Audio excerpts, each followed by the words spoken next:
네. 자, 그러면 이어서 이 외상환자 평가에서 비대면 7주차 2교시 강의 외상환자 평가 다시 시작하도록 하겠습니다. 자, 우리가 지난 시간에 어, 손상에 있어서 시간의 흐름에 따른 사망률에 대해서 추이에 대해서 한번 살펴봤고, 그리고 골든아워 1시간 이내에 우리가 구급대원이나 응급구사들이 환자를 1시간 이내 1시간이지만 그 중에서 우리에게 주어진 시간은 응급처치를 요하는 시간은 대략 10분이다. 그래서 중증인지 아니면 경미한 외상인지를 잘 판단해서 스쿱 앤 런 할 것인지 플레이 앤 스테이 할 것인지를 빨리 판단하는 것이 굉장히 중요하다. 그래서 그런 것들을 판단하기 위해서 여러분들이 이제 환자의 상태도 봐야 되고 A, B, C에 입각해서 상태도 봐야 되고 또 손상 기전도 파악해야 되고 의식 상태도 봐야 된다고 그랬죠. 그래서 이제 선생님이 지난 시간에 우리가 AVPU, 저번에는 우리가 AVPU를 한번 배워봤는데 그것보다 좀 더 디테일한 의식 상태 평가인 GCS에 대해서 한번 살펴봤습니다. 자, 그러면 오늘은 이제 이번 시간에는 이 트라우마 케어에서 여러분들 교재에 있는 이 외상 환자를 위한 그 주호소에 집중된 병력과 신체 검진이라는 게 있어요. 그 부분에 대해서 좀 살펴보고, 하지만 실제로 우리가 현장에서는 어떻게 활동해야 되는지에 대해서 다시 한번 살펴보는 시간을 갖도록 하겠습니다. 자, 여러분들 교재를 보시면 이렇게 외상 환자를 위한 그 주호소, 그러니까 칩1플레인에 집중된 병력 청취 그리고 신체 검진이라고 해가지고 심각한 손상 기전이 없는 경우 경증의 외상 환자들, 그 다음에 심각한 손상 기전이 있는 중증의 외상 환자들을 볼 때 우리가 어떻게 해야 되는지에 대해서 정리가 좀 돼 있어요. 그런데 여기서 우리는 어때요? 이렇게 보기에는 좀 제가 봤을 때는 이 교재가 좀 많이 와닿지는 않아요. 그래서 또 어떻습니까? 손상 기전에 대해서도 이렇게 심각한 손상 기전, 소화에 있어서 심각한 손상 기전에 대해서도 이렇게 설명이 되어 있는데 이 부분은 여러분들이 이제 알고는 계셔야 돼요. 반드시 알고는 계셔야 되는데 이걸로 설명을 하는 것보다는 선생님이 다른 자료로 우리나라 지침에 맞게끔 설명을 한번 해드리도록 하겠습니다.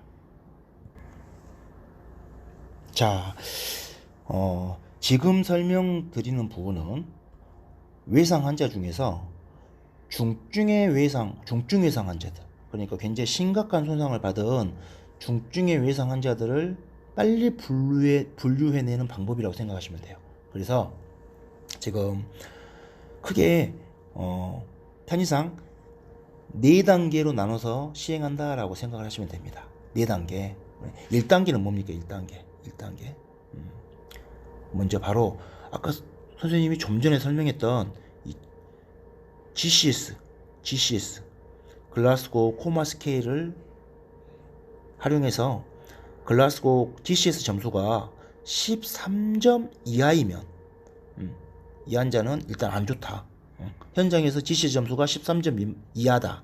또는 SBP는 뭐냐면 시스톨릭 블러드 프레저 그래가지고 혈압을 쟀을 때 수축기 혈압을 말합니다. 수축기 혈압에는 수축기 혈압과 이완기 혈압이 있죠. 그래서 이 수축기 혈압이 굉장히 중요해요. 이 수축기 혈압이 90mm 머큐리보다 작다. 그러니까 90mm 머큐리 밑으로 떨어졌다.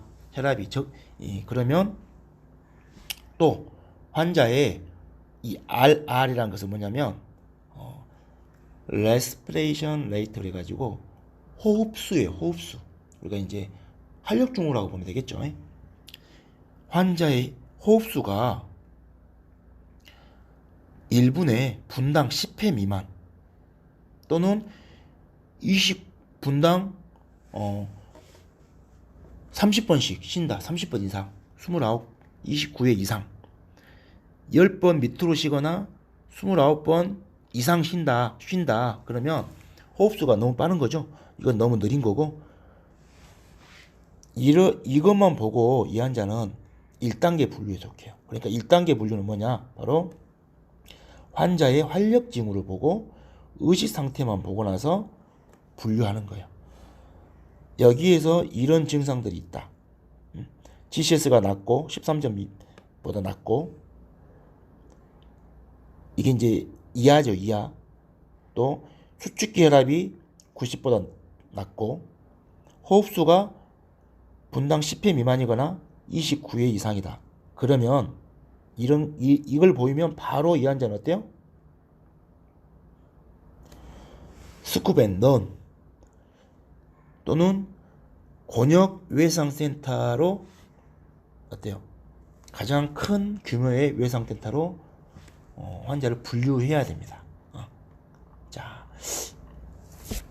자, 여기서 보시면 이 1단계에서 빨리 이렇게 분류해내고, 두 번째 2단계는 뭐예요? 2단계는 바로 해부학적인 부위를 평가해가지고 바로 그냥 한눈에 직관적으로 알아내셔야 돼요. 이 해부학적인 내용은 어떤 게 있어요? 바로 간통상.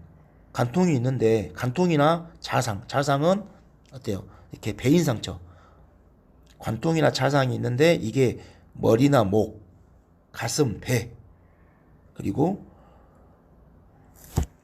팔목이나 무릎보다 위쪽, 상지나 하지의 원위부 쪽에 이런 관통이나 자상이 있으면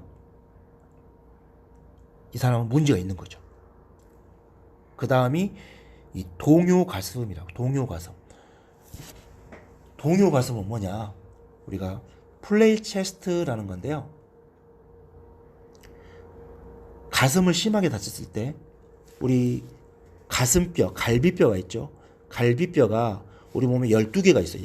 양쪽에 12개씩 두개가 있죠. 투쌍이. 그런데 갈비뼈가 3개 이상, 4개 이상, 서너 개가 연달아서 부러지게 되면 가슴 안쪽에 폐도 엄청 손상을 많이 당하고, 환자가 숨을 쉴 때 기이성 운동을 보일 수가 있어요. 약간 우리가 이제 파라독시컬 무브먼트라고 하는 건데, 숨을 들으시면 가슴이 올라오고 숨을 내쉬면 가슴이 내려가고, 이게 정상적인 무브먼트죠. 들이쉬고 내쉬고. 그런데 숨을 들으셨는데 가슴이 올라와야 되는데 한쪽 가슴이 꺼져요. 손상당한 쪽이. 또 숨을 후 내쉬었는데 가슴이 꺼져야 되는데 쭉 올라와요. 이런 이상한 움직임을 보이는 가슴을 우리가 동요가슴이라고 합니다. 플레이 체스트라고 해요. 그리고 기다란 뼈가 2개 이상의 기다란 뼈가 골절이 있을 때,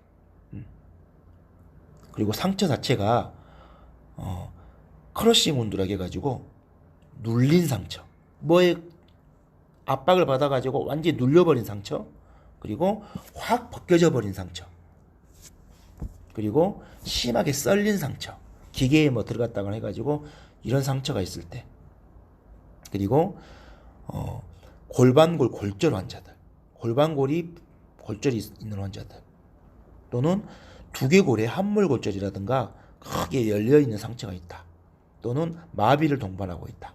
그러면 해부학적인 기능에서 이 환자는 바로 분류가 돼야 됩니다. 스쿱 앤 런 해야 되는 환자들, 그리고 가장 큰 규모의 외상센터로 이송을 해야 되는 경우죠. 그 다음에 봐야 될 게, 여러분들이 이제 메커니즘을 봐야 돼요. 메커니즘. 여기에서 한번 분류되고, 그리고 여기서 분류되고, 세 번째가 바로 메커니즘을 보는 거예요. 손상 기전을 봐가지고, 이거는 이제 우리 한국 가이드라인이라고 생각하시면 됩니다. 환자가 낙상 환자의 경우에 성인이 6m 이상에서 폴다운, 6m 이상에서 떨어졌다. 소아 같은 경우에는 3m 이상에서 떨어졌다. 자신의 키의 2~3배 이상에서 낙상한 경우. 그리고 교통사고 같은 경우에 차체가 완전히 눌렸거나 찌그러져 있다. 고에너지 사고라는 거죠. 보통 30cm 이상 찌그러진 경우, 그 자체가 굉장히 큰 에너지를 동반한 사고이기 때문에 환자도 많이 다쳤다는 것을 예견해야 돼요. 그리고 자동차에서 튕겨져 나갔다. 그리고 옆에 동승자가 사망했다. 그러면 굉장히 고에너지 사고인 거죠. 환자는 지금 살아있지만 옆에 있던 사람이 죽어 있는 경우, 그러면 바로 분류를 해내셔야 됩니다. 그리고 자동차와 보행자 사고, 보행자인 경우, 차 내에서 사고 난 거하고 차와 사람이 보행하다가 차와 사람이 부딪힌 경우는 또 에너지가 엄청나게 클 수 있겠죠. 그래서 보행자 사고인 경우, 그리고 자전거라든가 이런 거 타고 충돌했는데 나가 떨어져 가지고 심하게 머리라든가 걸 부딪힐 수 있는 그런 것들이 의심되는 경우, 그런 경우 마찬가지예요. 그리고 차가 시속 32km 정도 이상으로 충돌을 했을 때, 이때도 고에너지 사고로 분류를 하셔야 됩니다. 오토바이 같은 경우도 마찬가지예요. 그래서 이런 경우에는 1단계, 2단계에서 분류가 안 됐더라도 이런 손상 기전을 가지고 있다 그러면 3단계로 분류하셔가지고 세 번째에서 걸러내셔야 됩니다. 그래서 이 환자도 가까운 외상센터로 반드시 이송을 해야 된다. 환자가 심각하게 해부학적인 손상이 없거나 활력증후라든가 외상 또는 이 의식 상태가 양호하다 할지라도 이 메커니즘이면 외상센터로 가야 된다는 거예요. 이해되셨죠? 자, 마지막으로 4단계 분류가 있는데요. 이 1단계, 2단계, 3단계에서도 양호했다 하지만 환자가 좀 뭔가 특별한 환자라 또는 만성질환을 가지고 있는 경우, 이걸 또 고려를 하셔야 됩니다. 예를 들어서 같은 사고를 당해도 연령대가 높은 환자들, 특히나 우리가 보통 55세 이상이면 여러분들 같이 건강한 20대 환자가 다치는 거하고 55세 이상인 환자들 다치는 거하고는 완전히 틀려요. 더군다나 65세 이상 노인이면 더더욱 안 좋겠죠. 그리고 소아 환자인 경우도 마찬가지입니다. 또 환자가 같은 기전의 사고를 할지라도 본인이 항응고질환이라는 것은 피가 멈추지 않는 질환이죠. 혈우병이라든가 이런 걸 말합니다. 또는 환자가 출혈성 질환을 가지고 있다거나 또는 같은 출혈이 있다 하더라도 이 환자가 심장이 안 좋아가지고 심장병 약을 먹고 있다. 또는 뇌경색 약을 먹고 있다. 그런 경우에는 피가 지혈이 잘 안 돼요. 이 약 성분 때문에 우리가 흔히 아스프린, 와파린 이런 계열의 약들인데요. 항응고작용이 있는 약들을 먹고 있거나 또는 그런 질환을 갖고 있으면 같은 손상이라도 이 환자들은 분류가 돼야 된다. 자, 그리고 다쳤는데 화상을 동반했다거나 또는 환자가 어때요? 투석을 받는 환자예요. 투석을 받는 환자면 어때요? 그냥 일반적인 상태로 보면 안 되겠죠. 투석이 가능한 병원으로 이송이 돼야겠죠. 그리고 어때요? 임산부다. 20주 이상의 임산부다. 이런 경우도 마찬가지로 4단계 분류로 여러분들이 분류를 꼭 하셔야 된다. 그래서 이런 것들은 뭡니까? 1단계, 2단계, 3단계, 4단계 분류에서도 다 없는 경우에 이때는 어때요? 여러분들이 환자를 현장에서 플레이 앤 스테이 하면서 꼼꼼하게 2차 평가까지 이제 다 들어가셔야 돼요. 머리부터 발끝까지 싹 조사하셔야 됩니다. 아시겠죠? 다시 한번 설명하자면 첫 번째는 뭐였어요? 환자의 활력 징후, 그리고 의식 상태를 평가해 가지고 활력 징후가 안 좋고 혈압이 너무 낮다거나 90 밑으로 떨어져 있다거나 호흡수가 너무 느리거나 너무 빠르다. 그리고 뭐였죠? 환자의 의식 상태가 GCS 점수가 13점 미만이다. 그럴 때는 1단계 분류. 그리고 2단계는 해부학적인 관통상이라든가 플레이 체스트, 동요 가슴, 뭐 너무 막 앞계 손상, 썰린 손상, 그리고 큰 뼈 골절, 2개 이상의 큰 뼈 골절, 이런 해부학적인 손상이면 2단계 분류. 그리고 메커니즘상 고에너지 사고로 분류되는 그런 사고들, 그러면 3단계 분류. 그리고 특별한 환자들, 혈우병이 있다거나 항응고질환이 있다거나 또는 나이가 많다거나 또는 투석을 받는 사람이나 임산부다. 그러면 여러분들이 반드시 4단계 분류로 넣어가지고 여기에 맞는 병원으로 이송을 한다. 이렇게 이해를 해주시면 될 것 같습니다. 굉장히 좀 난해하고 어려울 수 있는데 다시 한번 쭉 곱씹어서 생각을 해보시면 이거 정말 중요합니다. 아시겠죠?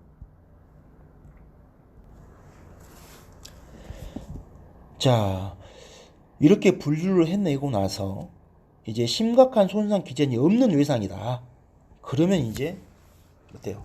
여기에 맞춰서 다시 한번 환자를 평가를 하시면 됩니다. 바로 이 손상 기전을 재고려하시면서 주호소를 확인하시고 어디가 아픈지 아픈 부위에 집중해 가지고 신체 검진을 하시고요. 기본적인 또 이제 혈압이라든가 맥박, 그리고 체온, 호흡수 같은 활력 징후들을 측정하시고 산소 포화도도 측정하시고, 그리고 우리가 저번 시간에 배웠던 이 샘플 병력도 수집을 하시면 돼요. 자, 그리고 나서 이제 주호소에 집중된 신체 검진을 실시하시는데요. 이때 여러분들이 반드시 해야 될 게 바로 약자로 우리가 디캡 BTLS라고 합니다. 디캡 BTLS. 자, 디캡 BTLS 뭔 말일까요? 디캡 BTLS 한번 보겠습니다. 자, 디캡 BTLS 또는 우리가 디캡 BLS TIC라고도 표현을 하거든요. 이제 비슷한 내용이니까 설명을 할게요. D는 디포미티 그래가지고 변형, C는 컨투전 그래가지고 좌상, 타박상을 의미하죠. A는 어브레이션 그래가지고 찰과상, 우리가 스크래치라고 합니다. P는 펑처, 페넌트레이션 그래가지고 어때요? 칼에 자상을 입었거나 아니면 관통된 손상을 말합니다. B는 뻔이라고 해가지고요, 화상을 말해요. 화상, 뻔이라고 합니다. 화상. T는 텐더니스 그래가지고 압통이라고 말해요. 압통, 텐더니스는 눌렀을 때 아파요. 눌렀을 때 아픈 걸 우리가 압통이라고 그래요. 참고로 눌렀을 때 아픈 걸 텐더니스 압통이라고 하고 눌렀다가 뗄 때 아픈 것도 있어요. 이것은 리바운드 텐더니스, 반발 압통이라고도 합니다. 그리고 L은 바로 라서레이션, 그래서 열상, 찢어진 상처. 그리고 S는 스웰링, 그래서 부종이라고 합니다. 부종. 자, 여러분 책에 나왔죠? 자, 그래서 이걸 응용해 가지고 여러분들이 자, 머리부터 쭉 살펴보면서 디캡 BTLS를 하는 거예요. 신체 부위 머리부터 발끝까지 쭉 살펴보면서 이것은 중증 외상 환자한테 하는 건 아니라 그랬죠. 중증 외상 환자한테 이렇게 하는 게 아니고 심각한 손상 기전이 없는 외상 환자들한테 꼼꼼하게 평가를 하는 것, 우리가 흔히 2차 평가라고 하는 거거든요. 자, 그래서 머리 쪽에서 디캡 BTLS 하면서 뼈가 부딪히는 소리도 들어보고 경부, 목에서 목정맥이 빵빵하게 부어 있는지도 보고, 흉부에서 흉부가 기성 운동하는지, 예, 이런 것들 다 살펴보는 겁니다. 이렇게 디캡 BLS TIC 하는 거예요. 자, 그래서 다시 한번 설명드리면, 변형, 디포미티죠. 머리부터 머리에 변형이 있는지, 사지에 있는지 다 살피는 거예요. 이렇게 뼈가 부러지게 되면 이렇게 변형이 생길 수 있겠죠. 이걸 우리가 디포미티라고 합니다. 그리고 여기저기 막 이렇게 컨투전, 좌상, 멍든 거, 그리고 찰과상 그래가지고 스크래치, 어브레이션, 긁힌 상처, 그리고 이렇게 뚫린 상처, 페네트레이팅 운두 또는 펑처라고 하죠. 자, 그리고 화상, 뻔이라고 합니다. 뻔. 머리부터 발끝까지 디캡 BTLS를 다 살펴본다 그랬어요. 그리고 복부 같은 경우에는 텐더니스, 압통, 그리고 열상, 라서레이션, 스웰링, 부종, 이런 것들을 쭉 살펴보는 거예요. 자, 반드시 기억하십시오. 머리부터 발끝까지 신체 검진을 하는 거. 우리가 이제 이것을 이학적 검사라고도 해요. 이학적 검사, 신체 검진. 그래서 우리가 이제 병원에서도 하는데요. 병원에서는 우리가 피지컬 이그제미네이션이라고 하죠. 피지컬 익잼이라고도 표현합니다. 이학적 검사. 시진, 촉진, 타진 하는 것을 말하는 거죠. 자, 다시 한번 설명하겠습니다. 기억하세요. 디캡, 디포미티 변형, 주로 이제 머리부터 해가지고 머리뼈, 그 다음에 얼굴 쪽에 있는 안아뼈, 강대뼈, 골절 보는 거, 골절. 그 다음에 사지의 골절, 탈구에서 나타날 수 있는 디포미티 있는지. 그 다음에 컨투전 그래가지고 좌상, 피멍든 거, 모세혈관 출혈로 발생하겠죠. 그래서 머리부터 발끝까지 쭉 다 살피면서 흉부, 복부 다 살피면서 컨투전 있는지 보고, 찰과상이 있는지, 어브레이션, 그리고 펑처, 페넌트레이팅, 천자상 있는지 보고, 관통상 보시고, 그리고 뻔, 화상, 라서레이션, 열상, 그리고 많이 부어있는 스웰링, 부종. 이것은 이제 디캡 BLS TIC라고도 합니다. 자, TIC는 텐더니스 그래가지고 압통이에요. 압통. 눌렀을 때 느끼는 통증, 압통. 그리고 이제 IC가 하나 또 추가됐죠. I는 인스타빌리티, 불안정성. 그리고 C가 바로 연발음 그래가지고요. 우리가 크레피테이션이라고 하는데, 이게 골마찰음이라는 거. 골마찰음. 연발음이라는 것은 이렇게 손이라든가 팔이라든가 다리, 가슴 이런 데 만지다 보면 뼈끼리 부딪히는 소리가 나는 거. 연발음. 너그덕 소리가 나요. 느낌이 옵니다. 이런 크레피테이션, 연발음까지 우리가 한번 꼭 살펴봐야 된다. 자, 그래서 오늘 여러분들 2차 평가할 때 반드시 알아야 되는 것들, 나중에 이제 환자 평가하면서 여러분들이 한번 손으로 직접 다 만져볼 거예요. 그래서 디캡 BTLS 또는 디캡 BLS TIC에 대해서 한번 쭉 살펴봤습니다.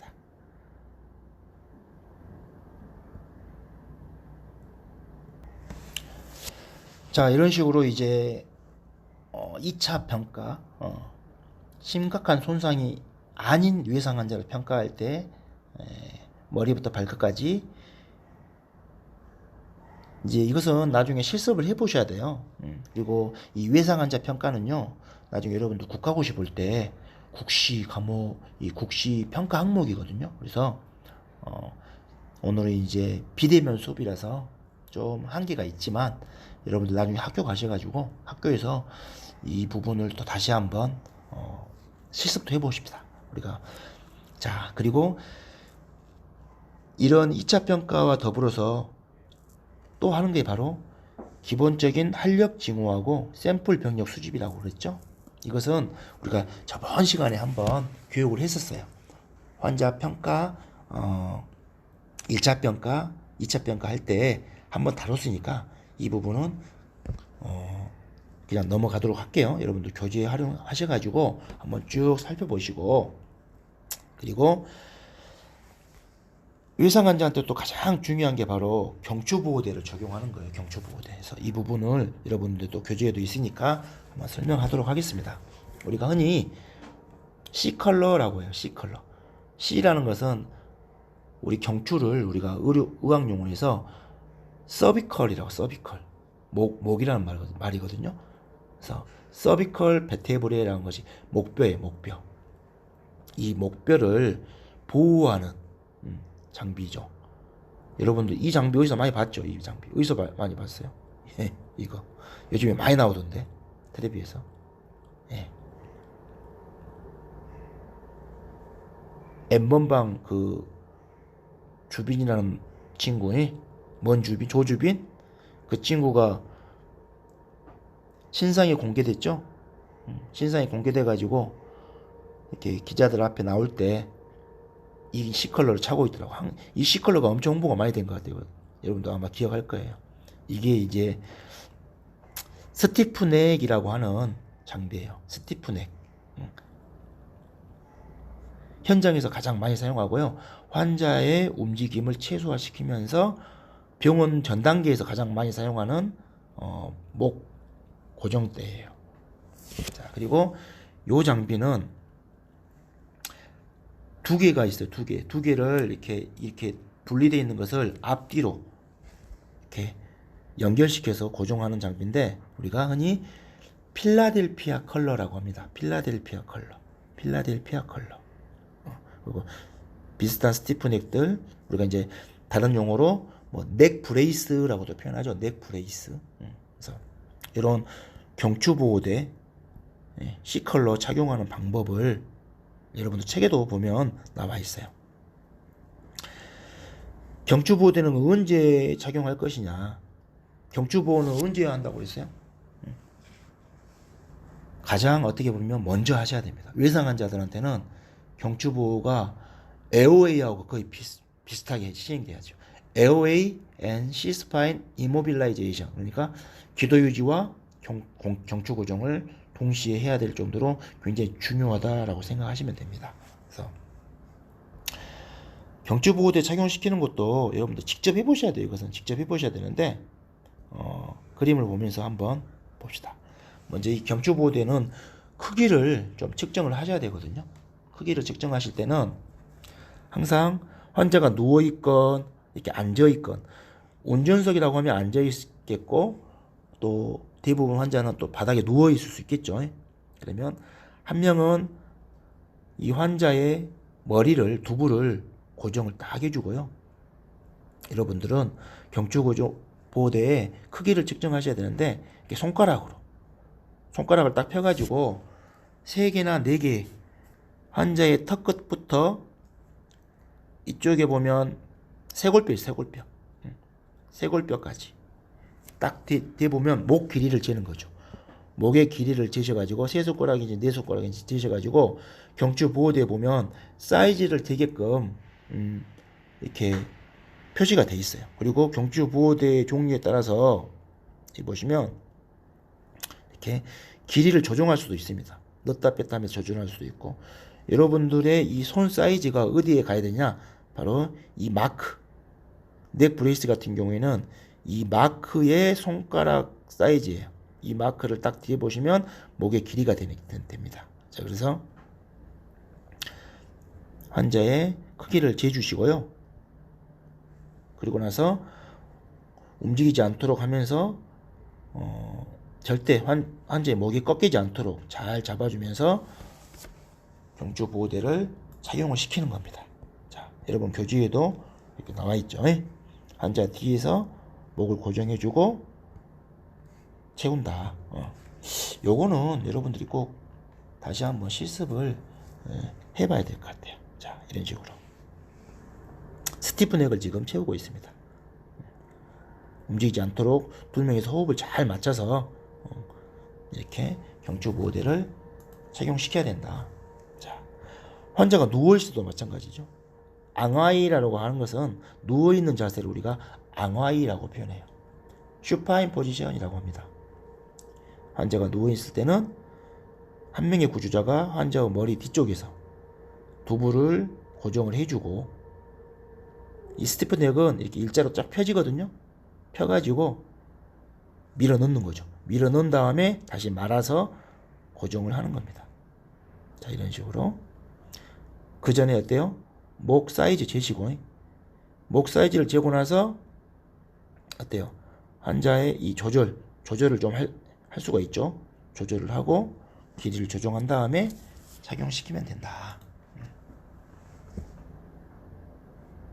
자, 그래서 이제 우리가 심각한 손상 기전이 없는 환자들은 살펴봤고요. 아까도 우리가 심각한 손상이 있는 환자들을 살펴보는 것은 여러분 교재에는 보니까 이런 식으로 표현되어 있더라고요.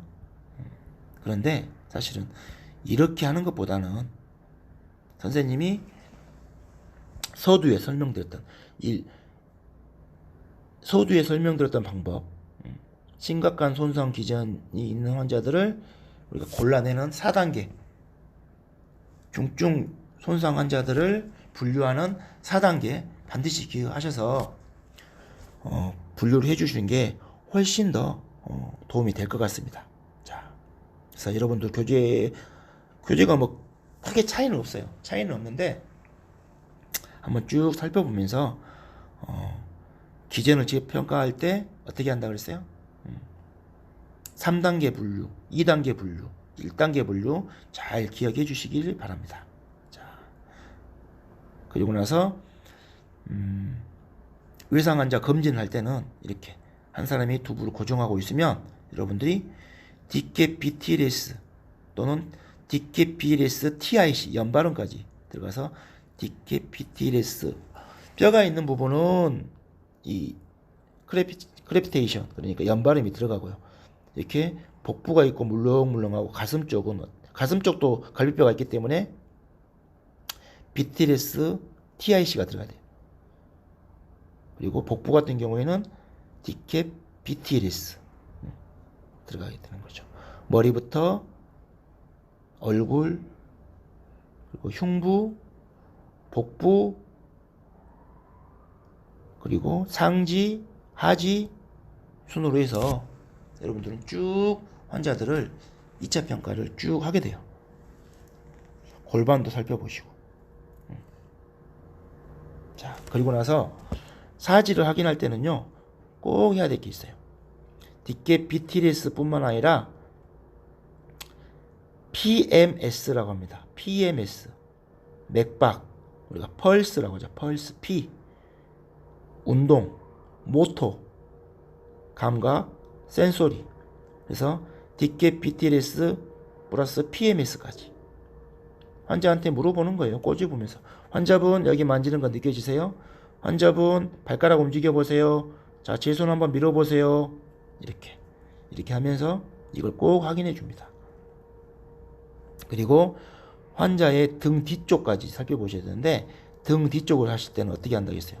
반드시 통나무 굴리기법, 로그롤이라고 합니다. 로그롤 방법을 이용해서 통나무 굴리기로 환자를 돌리고, 그리고 나서 어때요?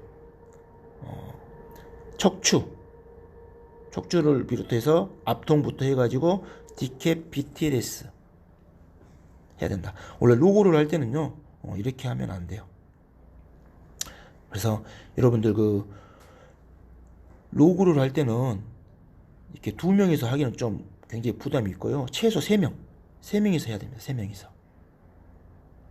자, 그러면 로그롤 하는 동영상 한번 볼까요? 로그롤 하는 동영상. 자, 로그롤 하는 방법을 한번 살펴보도록 하겠습니다. 통나무 굴리기라고 하는 거예요. 자, 이렇게 3명의 팀이 필요합니다. 실제 환자고요. 보세요. 환자는 이 머리 쪽에서 한 사람이 이렇게 머리를 고정하고요. 손으로는 어때요? 양쪽 어깨를 잡고 이렇게 세 명이서 이런 식으로 치프의 구력에 맞춰서 이런 식으로 돌려주는 거죠. 이 환자는 어때요? 지금 C컬러 차고 있고 온몸에 그냥 이 스크래치 운도 굉장히 심하고 자, 이런 식으로 해가지고 후면 검진을 하는 거예요. 텐더니스 압통을 확인하고 아픈 데 있는지 이렇게 확인을 하는 겁니다. 이게 이제 통나무처럼 굴린다 그래서 우리가 로그롤이라고 하는 거예요. 이것은 이제 병원에서 저희들이 이제 하는 방법이고요. 여러분도 마찬가지로 현장에서도 이런 식으로 꼭 로그롤을 해주셔야 됩니다. 자, 로그롤 하는 동영상까지 우리가 살펴봤습니다. 자, 얼추 시간이 다 돼서 이제 교육을 마무리할 텐데요. 이 사진은 제가 근무하고 있는 전남대학교 병원 응급실 앞에 우리 실습 나왔던 학생들하고 같이 이렇게 찍었던 사진 한 장 올려봤습니다. 자, 오늘 과제를 내드릴게요. 과제는 여러분들 요즘 과제 때문에 스트레스가 많으시죠? 간단하게 오늘 배웠던 것 중에서 GCS 글라스고 코마 스케일 GCS를 한번 딱 정리를 해가지고 선생님 메일로 보내주시면 감사하겠습니다. 자, 그러면 다음 시간에 만나요. 바이바이.